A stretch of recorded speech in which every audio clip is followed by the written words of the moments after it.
सभी को मेरा नमस्कार। मैं डॉक्टर ज्योति कुमार। आज मैं यहाँ आपको मिलेट्स के बारे में बताना चाहती हूँ। मिलेट्स एक तरीके का अनाज है और जो कि बहुत स्टर्डी क्रॉप है, मतलब इसको ज़्यादा सिंचाई की ज़रूरत नहीं पड़ती और बहुत कम से कम पानी के साथ भी इसकी फसल उगाई जा सकती है। इसलिए ये एक बहुत मजबूत और तगड़ी फसल है।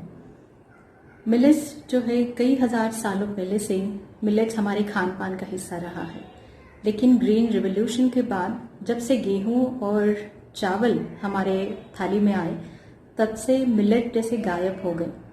लेकिन आजकल आपने कई सारे डॉक्टरों से सुना होगा, कई सारे न्यूट्रिशनिस्ट, कई सारे फिटनेस ट्रेनर आपको ये एडवाइस देते हैं कि मिलेट्स जो है आपके खान पान का हिस्सा होना चाहिए। आपको अपने आहार में मिलेट्स को शामिल करना है, उसका इस्तेमाल करना है। हमारे भारत में कई सारी तरीके की मिलेट्स जो है इनकी फसल निकाली जाती है। इसके अलावा अफ्रीका के कुछ हिस्सों में, पूर्वी आसियाई देशों में और दक्षिणी आशियाई देशों में भी इसकी उत्पाद होती है।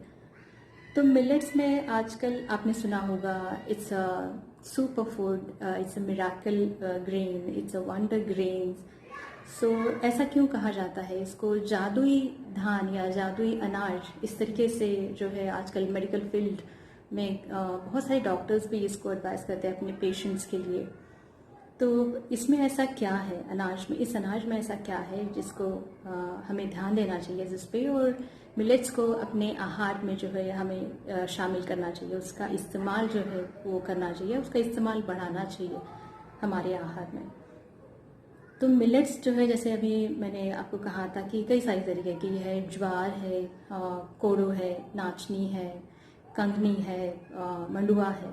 तो ये सारी मिलेट्स जो है ये सारी ग्लूटेन फ्री है। अगर इसके फायदे हमें जानने हैं तो ये सारी ही ग्लूटेन फ्री है। ग्लूटेन फ्री मतलब जिसमें ग्लूटेन नामक एक तत्व रहता है। जैसे कि हम गेहूं में ग्लूटेन रहता है, तो इसलिए हम डायबिटिक्स लोगों के लिए स्पेशली उसको मना कर देते हैं। लेकिन बाकी भी कोई जिसको भी पुरानी बीमारी है, दिल की बीमारी हो या फिर आर्थराइटिस हो या अस्थमा की बीमारियां हो या कोई भी पुरानी बीमारियां जिसमें हम ग्लूटेन लेने के लिए मना कर देते हैं, या जिसका गेहूं का उपयोग जो है वो मना कर देते हैं पेशेंट्स के लिए, तो ये सारे ही बीमारियों में और ये डायबिटिक्स पेशेंट के लिए जो है मिलेट्स बहुत ही अच्छा अनाज है। तो आप है गेहूं और चावल की जगह मिलेट्स का इस्तेमाल कर सकते हैं।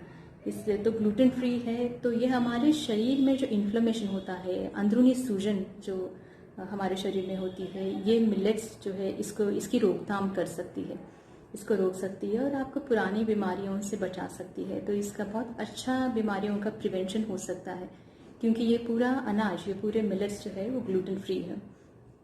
उसके अलावा मिलेट्स जो है वो कई सारे खनिज लवण में इसके भरपूर मात्रा में होते हैं और कई सारे माइक्रो न्यूट्रिएंट्स, मतलब जो सूक्ष्म पोषक तत्व है, जैसे कि अगर सोचे कैल्शियम है, आयरन है, कॉपर है, मैंगनीज और फॉस्फोरस है, सेलेनियम है। तो इस तरह के कई सारे माइक्रो न्यूट्रिएंट्स, सूक्ष्म पोषक तत्व भी इसमें होते हैं।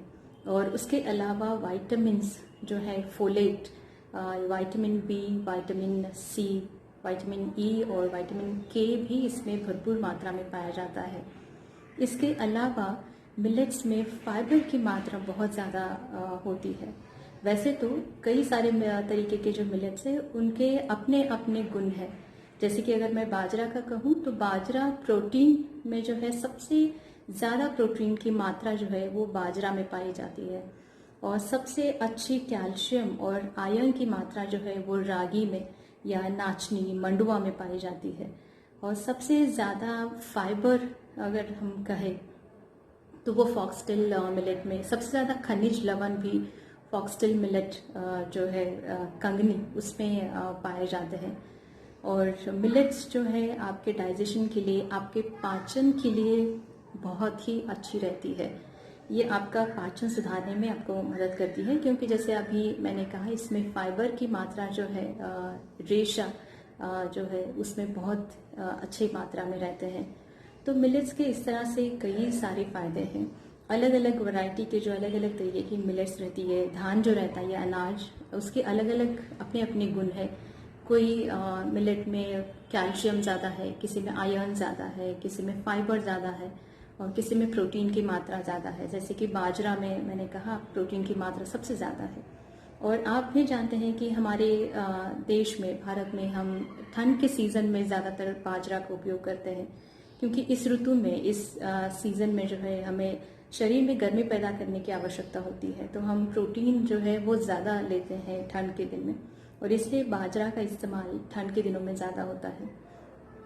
वैसे ही बाकी के सारे जो मिलेट्स हैं उसके अलग अलग अपने अपने जो है फ़ायदे हैं। तो इतने सारे फ़ायदे हैं, तो आपको अपने आहार में मिलेट्स का बाकायदा जो है आपको इस्तेमाल करना चाहिए। अलग अलग तरीक़ों से हम जो है वो मिलेट्स को यूज़ कर सकते हैं। इसके अलावा मिलेट्स में जैसे मैंने माइक्रो न्यूट्रिएंट्स के बारे में बताया आपको, विटामिन्स इसमें कई तरह के पाए जाते हैं। इसमें इनसोल्युबल फाइबर्स जो है वो है। इसमें पोटेशियम की मात्रा ही ज़्यादा रहती है, इसलिए आपका ब्लड प्रेशर रेगुलेट करने के लिए भी, आपका ब्लड प्रेशर कम करने के लिए भी मिलेट्स जो है उसकी काफ़ी मदद होती है।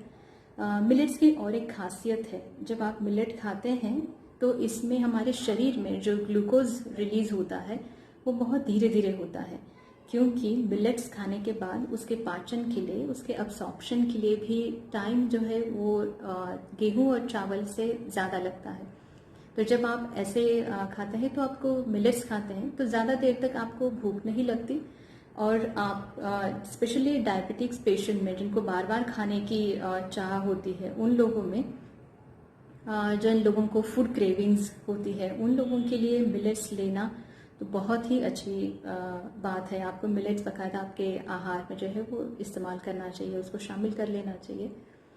और इसलिए डायबिटिक्स पेशेंट के लिए, क्योंकि ये हमारी ब्लड शुगर लेवल भी जो है वो रेगुलेट करती है मिलेट्स, तो आपके पोटेशियम की वजह से आपका बीपी भी कंट्रोल में रखती है, और धीरे धीरे ग्लूकोज छोड़ती है सेल्स के लिए। आपके शरीर में जब पाचन की प्रक्रिया होती है तो डायबिटीज़ के लिए भी बहुत ही अच्छी है। इसके अलावा इसमें ट्रिप्टोफैन नामक एक तत्व है, जिसकी वजह से मिलेट्स और आपके शरीर में जो है सेरोटोनिन नामक एक हार्मोन भी सिक्रीट होता है, और जिसकी वजह से आपको बहुत अच्छी नींद आ सकती है। तो ये भी एक मिलेट का फ़ायदा है। और जैसे मैंने आपको पहले बताया कि मिलेट में बहुत सारे फाइबर्स रहते हैं, और फाइबर जो है हमारे शरीर के लिए बेहद बेहद आवश्यक है। आपके पाचन के लिए, आपका अच्छा पाचन होने के लिए, एक रफेज के तौर पे जो हम लोग हमेशा बोलते हैं, जो आपको सलाद में, कई सारे तरीके के वेजिटेबल्स में जो मिलता है, तो उस तरीके से अगर आपको फाइबर मिलेट्स में मिल जाए तो वो बेहद अच्छी बात है, और आप उसका जो फ़ायदा है आपके पाचन के लिए हो सकता है। और इस तरीके के और भी कई सारे जो है फ़ायदे हैं मिलेट्स के कई, क्योंकि इसमें ये भरपूर मात्रा में जो है खनिज लवण, भरपूर मात्रा में विटामिन्स और प्रोटीन्स, कैल्शियम, आयरन, ये सारी ही चीज़ें रहती हैं। स्पेशली जो गर्भवती महिलाएं हैं और जो स्तनपान कराने वाली माताएं हैं, उनके लिए, उनकी दूध की मात्रा बढ़ाने के लिए भी मिलेट्स जो है वो बहुत ही अच्छा असर देता है। उसमें स्पेशली अगर हम नाम लें तो रागी या नाचनी, या जिसे मंडुआ कहा जाता है, उसकी वजह से अगर आप आपके आहार में वो शामिल कर लें तो आपकी जो स्तनदा माता है या गर्भवती महिलाएं, उनका दूध का जो है प्रमाण वो बढ़ सकता है। और इस तरीके से जो है बहुत सारे फ़ायदे हैं मिलेट्स के। तो आप मिलेट्स को अपने अगर आहार में शामिल करना है, आपको खान पान में आपके शामिल करना है, तो आप कैसे ले सकते हैं। मिलेट्स एक बहुत ही वर्सटाइल ग्रुप है ग्रेन्स का, अनाज का, जिसके आप कई सारी तरीके की रेसिपीज़ बना सकते हैं। मिलेट्स का आप खिचड़ी की तरह बना सकते हैं, उसको पुलाव की तरह बना सकते हैं। मिलेट्स का डोसा बनाया जा सकता है, इडली डोसा ये बहुत कॉमन है मिलेट्स का। या मिलेट्स का आटा बना के आप बाजरे की रोटी, आप जानते हैं, ज्वार की रोटी है, नाचनी की रोटी, तो इस तरीके की कई सारी कुकीज़ भी बनती है मिलेट्स से। सो आपको ये सारी चीज़ें इस तरह से आप मिलेट्स अपने खाने में ले सकते हैं। और बस एक एहतियात बरतने की हम लोग को आवश्यकता है, वो ये है कि मिलेट्स में कुछ गोइट्रोजन हो सकते हैं, मतलब जो आपके थायराइड ग्लैंड के फंक्शन में दखल कर सकते हैं। इसलिए जिन लोगों को पहले से ही थायराइड है, उन लोगों के लिए मिलेट्स की मात्रा जो है आपके आहार में वो कम होनी चाहिए, या आप अपने डॉक्टर की सलाह के बाद ही मिलेट्स को अपने आहार में शामिल करें। तो इसके साथ ही जो है आप मिलेट्स का मैं आपको सलाह दूंगी कि आप बिल्कुल मिलेट्स को जो है अपने आहार में शामिल कीजिए। कम से कम आपके दिन का एक खाना तो आप मिलेट में ले सकते हैं। धन्यवाद।